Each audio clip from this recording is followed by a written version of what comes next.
No, o sea, lo que están diciendo los fiscales supremos, con todo respeto, es incorrecto, ¿ya? Porque ellos señalan que la norma es inconstitucional. Eso es mentira. Es simplemente hay que ir al diario de debates para ver cuál ha sido el espíritu del constituyente del 93. El espíritu del constituyente del 93, cuando habla de las funciones de la fiscalía y habla de las funciones de la policía, dice a la raíz de la aprobación del Código Procesal Penal del 93. Las mismas funciones del Código Procesal Penal aplicados a la Constitución. ¿Cuáles eran? El fiscal desde el inicio tiene que conocer de la investigación y conducirla. Sí, ¿por qué? Porque tiene que proteger los derechos de la persona de que no se le siembre una prueba, de que no se le torture. No tiene nada que ver con la investigación del delito en sí, técnica. Eso se le concedió a la policía en el artículo 166. Tanto así que la fórmula del artículo 166 en su última redacción incorporó el término investigación de manera específica justamente para hacer esa diferenciación. Y tanto es así que del 93 hasta el 2004 la policía continuó investigando. Ahora, está ahora en nuestros estudios Luis Herrera, el abogado Luis Herrera. Él fue jefe de gabinete de asesores del Ministerio del Interior, pero él también participó, fue parte en un momento del proceso de elaboración del bendito plan, ¿no es cierto?, Mariano Santos, ¿no?, para darle una solución a esta crisis que se arrastra en la Policía Nacional desde hace tantos años. Luis, muy buenos días. Señor Lucas, buenos días. Estamos en una situación que yo traté de definir al comienzo del programa, crítica, ¿no? O sea, el problema es que si no partimos de reconocer lo mal que está la seguridad, no vamos a avanzar. Es y decir, tomo sus palabras de hace unos segundos, ¿no? Invertir en educación y salud es una inversión para el país. Pero invertir en seguridad ciudadana es el pilar de la inversión en el país, porque ¿qué bodeguero, qué dueño de una empresa de transportes, qué empresario mediano o qué empresario grande o qué empresario internacional va a venir a invertir al Perú si tiene dudas de que al día siguiente o a la semana que comience a operar lo van a extorsionar, le van a disparar a su vehículo, van a disparar en la puerta de su negocio o lo peor lo van a matar?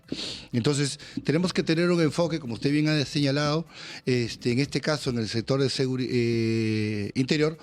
O sea, siempre hemos tenido la dicotomía entre garantismo y eficiencia en la política pública. En los 20 últimos años, y aquí lo hemos discutido por largos años, y hoy día ya está en la agenda, es que el modelo garantista en el Perú ha fracasado. El delito, con el dato duro, ha crecido 5 veces en los últimos 20 años y la sensación de inseguridad ha crecido mucho más. Entonces, eso obviamente es lo que nos tiene afectados a todos, y frente a eso, lo que vemos es que estamos enfrascados en un debate político entre los diferentes sectores, llámese Ejecutivo, llámese Ministerio Público, y no estamos discutiendo el tema de fondo, ¿no? En algunos sectores se da cadena logística, en el sector interior se habla de eficiencia de la acción policial, es decir, la rapidez que tiene la policía para poder intervenir ante el hecho de delictivo. claro, pero acá ha hablado Luis del garantismo, ¿no es cierto? O sea, tratemos de poner algunos ejemplos. O sea, uno ve en las películas o en las historias de otros países que cuando un policía te ordena detenerte, tú te tienes que detener. Si no obedeces tu orden, el policía te vuelve a advertir e incluso hace un disparo al aire. A la tercera, el policía está autorizado legalmente a meterte un balazo si tú no obedeces su orden. En el Perú tú haces eso, vas preso como policía. Así es, y lamentablemente. Y eso es parte del problema, pues porque acá, a ver, ya desde hace 20 años lo venimos discutiendo con el tema del garantismo. ¿A qué su oficial, a qué técnico, a qué alférez, a qué teniente, a qué capitán, que están en la, vamos a decir, en la parte operativa de la calle, ¿no? Le vamos a pedir, o sea, él en su psiquis interno dice, a ver, si intervengo y acá se genera una situación de disparos y hay un muerto, yo me voy a ir a un proceso judicial que va a demorar 3, 4 años y nadie me defiende. Ahora, y si no hago, me van a decir que estoy incumpliendo mi función y me voy, también tengo problemas administrativos. Entonces es la ley de suma cero, me quedo quieto. Por eso que hemos dicho, ¿no? Siempre la policía tiene un severo tema a trabajar. O sea, la tercera parte de la policía es personal completamente comprometido y con los valores policiales y con el objetivo. La segunda, tercera parte está en la ley del muertito. Del muertito, mientras menos haga, ¿no? Mejor para mí. Para que pasen los años y ya, ¿no? Y el último tercio está lamentablemente muy cercano al tema de de la corrupción. Por eso es que sale en los estudios que la entidad más expuesta a la corrupción es la policía. Es la policía. Claro, entonces, porque hay además, yo he seguido este tema durante años, ¿no? Y he conocido mucha gente. Entonces, hay gente que me da la impresión, ya está metida, son parte de las organizaciones delictivas, ya su modus operandi como policía no es cómo uso mi función para combatir el delito, sino cómo uso mi función enfrentar un delito para ganarme algo. Claro. Es decir, entonces detienes un narco y lo que te viene a la cabeza no es qué procedimiento vas a seguir para que termine en manos de un fiscal o un juez, o cuánta plata le vas a sacar al narco para liberarlo. Pero hay otros que meten y sacan el pie, ¿no es cierto? Que, digamos, andan por lo general en el camino recto y que de vez en cuando tropiezan, ¿no es cierto? Mire, y caen en la tentación, pero igual son un problema, ¿no? A los que nos ha tocado en nuestra juventud estar en la época, por ejemplo, de la lucha contra el terrorismo, en las épocas de zona de emergencia, conocemos de las historias, ¿no? De oficiales que estaban en bases contrasubversivas lejanas y llamaban al centro de comando y decían, señor, sáqueme. ¿Pero por qué? Si acabas de llegar, señor, me han venido a ofrecer $40.000 y lo he votado, o sea. Y a la semana siguiente han venido con un maletín con 80.000. Claro. Y yo pero señor, sáqueme porque yo no soy de piedra. Por eso es que era la alta rotación que había de oficiales en esa época, porque, o sea, el tema es, hoy por hoy que estamos discutiendo estos temas del oro, por ejemplo, que algunas cifras hablan de $6.000 millones que se mueven anualmente. El dinero de los mercados ilegales, ¿no? Y esos estudios vienen de años atrás, siempre se ha señalado que tienen como primera línea buscar corromper al funcionario. Si no lo logran corromper a la primera, lo amenazan. Y si con la amenaza no funciona, lo matan. Esa es la doctrina de la delincuencia. La pregunta es, ¿cuál es la doctrina del Estado peruano para atacar la delincuencia, para enfrentar la delincuencia? Esa doctrina, los últimos 20 años ha sido el modelo garantista. Es decir, mira, acá lo que prioriza es que si el acta está mal firmada, mal llenada, exitosa, libertad. Si el arma no fue encontrada en el cuerpo en posición directa del delincuente, así haya sido encontrada a 1 metro de distancia, libertad. Ese es el modelo que ha fracasado. Entonces, hoy por hoy, el debate está en la discusión de la eficiencia de la política pública para defender al ciudadano. No es el debate de quién tiene más poder o menos poder. Eso supone no un cambio de actitud de la policía, sino un cambio de la legislación. Porque el otro día decía, entre las oportunidades que ha conversado con nosotros Javier Arévalo, presidente de la Corte Suprema, le decía, por ejemplo, hay a cada rato un problema con los plazos. Es decir, ¿por qué? Porque se captura un delincuente y el plazo para, ¿no es cierto?, cerrar la investigación preliminar es tan corto que no te alcanza. Entonces, ¿qué ocurre? Que termina llegando el parte o lo que fuera a manos del fiscal o del juez y en realidad no tienes de dónde agarrarte porque no has completado la investigación. Entonces Javier Arévalo lo que decía, bueno, si ese es el problema, entonces que el Congreso apruebe una ampliación de los plazos. Estamos en guerra contra la delincuencia, ¿no? Pero lo que dice el doctor Arévalo es completamente cierto. Mire, yo también formé parte del equipo que elaboró el plan estratégico del Poder Judicial de 2020 a 2030. Y ahí está bien clara establecida la brecha. Por ejemplo, en ese momento se calculaba que faltaban 600 juzgados a nivel nacional para poder absorber la carga procesal. Es que lo que pasa es que también, como tenemos una sociedad altamente litigante, nosotros, el Poder Judicial tiene una carga procesal anualmente cerca de 1 millón de expedientes, pero que entran y salen, pero siempre queda una carga que no es atendida. Entonces, el doctor Arévalo ha dicho algo que es fundamental, que es una de las 3 grandes cosas que hemos discutido por años en diferentes medios. La necesidad de aprobar una legislación especial. ¿Qué pasa? Si nosotros queremos enfrentar la delincuencia, hay 3 grandes hitos que se tienen que resolver. En primer lugar, está el tema de la legislación, de la intervención, identificación y captura del delincuente. Eso es lo que se está discutiendo en este momento en el Congreso. Es decir, devolverle a la policía, ¿no?, la capacidad de investigar directamente el delito. ¿Por qué? Por un tema de inmediatez. O sea, el modelo garantista ha vuelto demasiado chato y ha alargado demasiado los plazos de la investigación. Ese es uno de los grandes problemas. El segundo problema es el problema de la propia operatividad de la policía, donde entra a tallar el tema del plan Mariano Santos. Es decir, se identificó hace 4 años que la brecha de la policía era 23.000 millones de soles, pero anualmente, ¿cuánto le damos a la policía para que invierta? ¿50? ¿Qué vamos a hacer con 50 millones? Nada.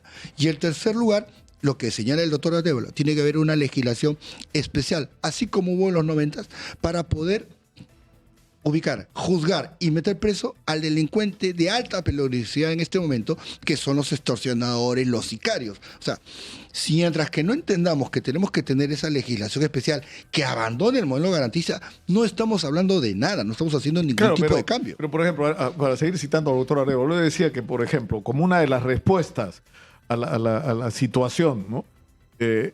Era la creación de los juzgados de flagrancia. Es decir, que apenas fuera capturado un delincuente en flagrancia, fue puesto en manos de un juzgado donde tendría que haber todo. Es decir, tenía que estar la policía con todas las, digamos, instrumentos técnicos para peritajes y lo que fuera necesario. ¿No es cierto? Tenía que estar la fiscalía, tenía que estar el Ministerio de Justicia a través de los defensores de oficio en el caso de que el detenido no tuviera abogado, y se resolvía en horas. En el peor de los casos, de 2, 3 días ya tenías una sentencia. ¿Pero eso qué supone? Recursos. Entonces le dicen, felicitaciones, qué buena idea, doctor, y se acabó la historia, pero porque su plata no le dan, ¿no? O sea, se han inaugurado sedes de flagrancia donde ha habido personal policial que ha sido enviado allá, que es el personal policial que está depositado, es decir, que está en una situación judicial porque de repente una medida cautelar lo ha devuelto a la policía, pero todavía no se ha ubicado, entonces lo envían ahí, como dicen, para llenar el hueco. O sea, a ver, mire, si la mitad del dinero que se ha invertido en los últimos 20 años para implementar el Código Procesal Penal se hubiera invertido en la IDINCRI, otra sería la historia. O sea, el Ministerio Público tiene laboratorios y nosotros en la policía se está peleando porque haya más laboratorios. O sea, gran parte del problema, ¿no?, es porque el equipamiento que tiene la policía para poder investigar todo, romper todos los celulares que hay que romper en materia de los diversos delitos que se cometen a nivel nacional. ¿Cuántos equipos tiene la IRINGui? ¿5? ¿10? Con eso no alcanza. Entonces, es un problema mayor que tiene que ver, como digo, con un enfoque doctrinario. Nosotros como país tenemos que tener un debate franco y decir cuál es la doctrina que como país tenemos. ¿Vamos a seguir en un modelo garantista que hemos visto que ha fracasado? ¿O lo vamos a cambiar a un modelo el otro más tema que duro? Ya la Junta Nacional la Junta de Fiscales ha emitido un pronunciamiento con respecto a la ley que le devuelve a la policía la titularidad de la investigación preliminar, preparatoria, no sé cuál es el nombre exacto, ¿no es cierto?, que se le entregó al Ministerio Público. Y han hecho una serie de objeciones los fiscales que resultan razonables, ¿no? ¿O no? No, o sea, lo que están diciendo los fiscales supremos, con todo respeto, es incorrecto, ¿ya? Porque ellos señalan que la norma es inconstitucional. Eso es mentira. Es simplemente hay que ir al diario de debates para ver cuál ha sido el espíritu del constituyente del 93. El espíritu del constituyente del 93, cuando habla de las funciones de la fiscalía y habla de las funciones de la policía, dice: a la raíz de la aprobación del Código Procesal Penal del 93. Las mismas funciones del Código Procesal Penal aplicados a la Constitución. ¿Cuáles eran? El fiscal desde el inicio tiene que conocer de la investigación y conducirla. Sí, ¿por qué? Porque tiene que proteger los derechos de la persona, de que no se le siembre una prueba, de que no se le torture. No tiene nada que ver con la investigación del delito en sí, técnica. Eso se le concedió a la policía en el artículo 166. Tanto así que la fórmula del artículo 166 en su última redacción incorporó el término investigación de manera específica justamente para hacer esa diferenciación. Y tanto es así que del 93 hasta el 2004 la policía continúa investigando. Ahora, para terminar, Luis, ¿qué nos vamos a...? Es que estamos hablando de la situación de la inseguridad, de los cambios que hay que hacer, de las legislaciones que hay que modificar, pero la agenda del Ministerio del Interior, del alto mando de la policía, es cómo sacar a Harvey Colchado, que si la grabación es la voz o no es la voz, con el capitán Culebra.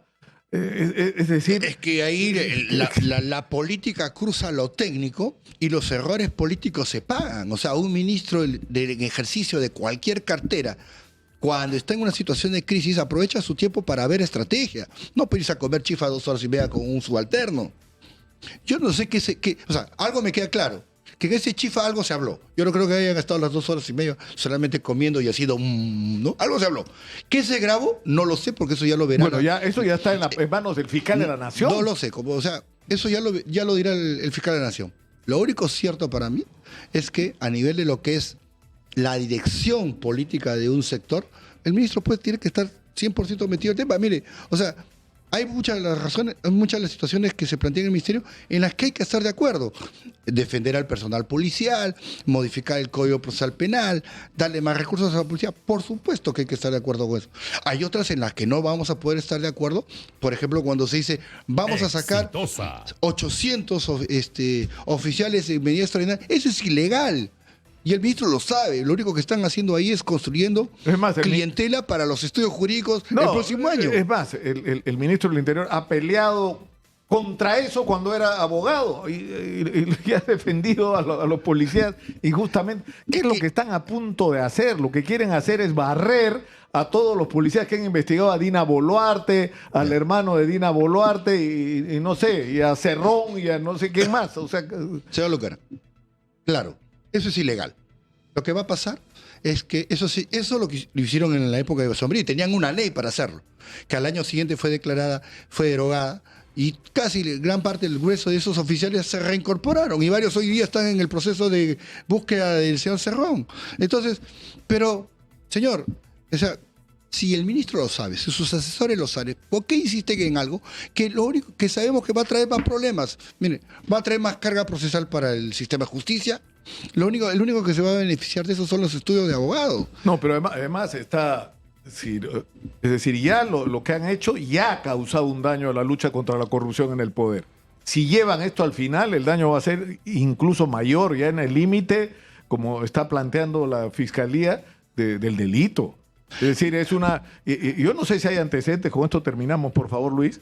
El ministro del Interior, o sea, digamos, el expediente lo tiene el fiscal de la Nación, pero el comandante general, el inspector general, el jefe de inteligencia inspectoral y no sé cuántos coroneles más en este momento investigados por abuso de autoridad, por haber hecho reglaje, por manipulación en las decisiones. Es decir...